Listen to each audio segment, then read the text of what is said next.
De M. Jean-Michel Clément à Madame la ministre du Travail. Merci, Monsieur le Président. Madame la ministre, ma question concerne la situation de l'AFPA.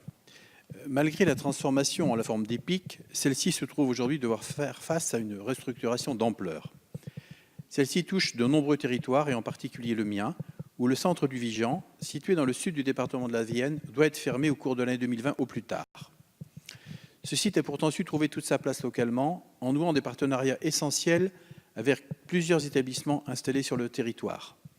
Un centre éducatif fermé, pour lequel il assure l'orientation et la qualification de jeunes mineurs, l'État pour la gestion d'un centre d'accueil et d'orientation pour migrants, ou encore un centre médical de post-cure en addictologie, sans oublier, bien sûr, des actions de formation plus classiques en direction des demandeurs d'emploi ou pour la formation continue. Ce site est notamment spécialisé pour la formation des monteurs de réseau électrique, pour lequel il bénéficie d'une réputation reconnue nationalement. Le centre AFPA recouvre 8 hectares et demi, comprend 26 bâtiments, un espace de restauration de 150 personnes en potentiel et un hébergement de 98 lits. Cet ensemble immobilier appartient à l'État et relève de votre tutelle, Madame la Ministre. Le budget global de ce site se situant aux environs de 3,5 millions d'euros, cette fermeture ne sera pas sans incidence sur la réalité économique locale.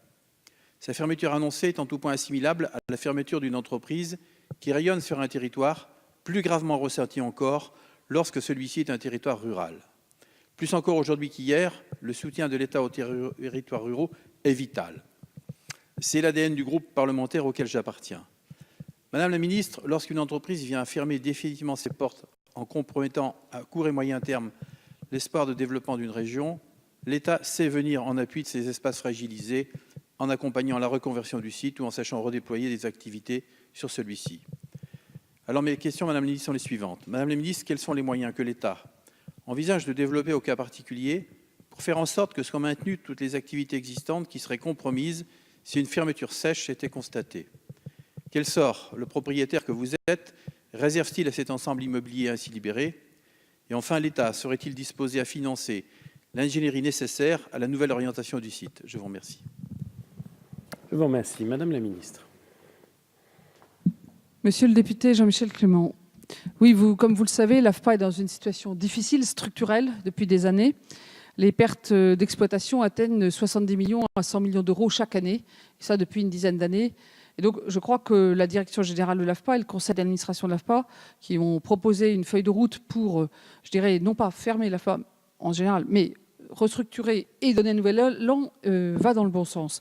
Alors, ceci étant une des raisons, et ce n'est pas la seule, mais c'est une des raisons fortes, c'est un effet secondaire, je dirais, des lois de décentralisation, puisque les régions maintenant soumettent aux appels d'offres l'AFPA, et que, par exemple, pour la région Aquitaine, c'est moins 17% en moyenne de budget qui sont arrivés pour les centres AFPA de Nouvelle-Aquitaine depuis la décentralisation. C'est la libre administration des régions, donc je ne suis pas en train de leur reprocher, mais évidemment, pour l'AFPA, ça aggrave une situation qui était déjà difficile. Alors, une fois qu'on a dit ça, je crois qu'il y a deux sujets. Il y a le sujet de l'aménagement du territoire et le sujet de que deviennent les salariés des sites qui sont fermés. En ce qui concerne les salariés, l'AFPA a été contraint de mettre en place une procédure de plan de sauvegarde de l'emploi, un PSE. La procédure d'information-consultation est en cours. Je dirais que la direction générale a même un peu dépassé les délais, mais je crois que c'est dans le bon sens pour essayer de trouver les meilleures solutions. Alors, il y a des postes qui vont fermer, il y a des postes qui vont être créés. Environ 600 postes vont être créés puisqu'il y a des nouvelles fonctions. Je pense notamment au sujet des formations des migrants, des sujets plus proches du régalien ou des sujets qui peuvent être des opportunités de développement. Et inversement, il y a des sections où il n'y a plus personne depuis des années ou très peu de demandeurs d'emploi qu'il faut modifier. Donc il y aura des fermetures d'emplois, mais il y aura aussi des créations d'emplois. Ensuite, il y a la question du territoire. Et vous avez raison de souligner pour le centre de Vigan, comme d'autres centres AFPA, pas tous, en particulier en zone rurale, l'impact, je dirais, est encore plus grand que lorsqu'on est en centre-ville et qu'on va fusionner deux centres où l'impact n'est pas du tout le même. Alors l'AFPA, à ma demande, étudie aujourd'hui deux types de choses. La première, c'est comment on peut continuer à avoir des formations de demandeurs d'emploi, quitte à faire de façon mobile dans tous les territoires, car je crois que la proximité d'une offre de formation pour les demandeurs d'emploi est importante. Et puis il y a un deuxième sujet qui est les sites eux-mêmes. C'est un potentiel. Et donc, moi, j'aurais demandé aussi de regarder avec tous les acteurs et tous les acteurs locaux notamment, les possibilités de reconversion du site. C'est trop tôt pour en parler pour Vigeant, mais ça fait partie effectivement de la stratégie. Il y a bien deux sujets, il y a l'emploi et il y a le sujet du territoire. Donc l'histoire n'est pas finie, nous aurons l'occasion d'en reparler. Je vous remercie, Monsieur Clément. Madame la ministre, juste un mot pour conclure. Bien évidemment, nous sommes chemin faisant.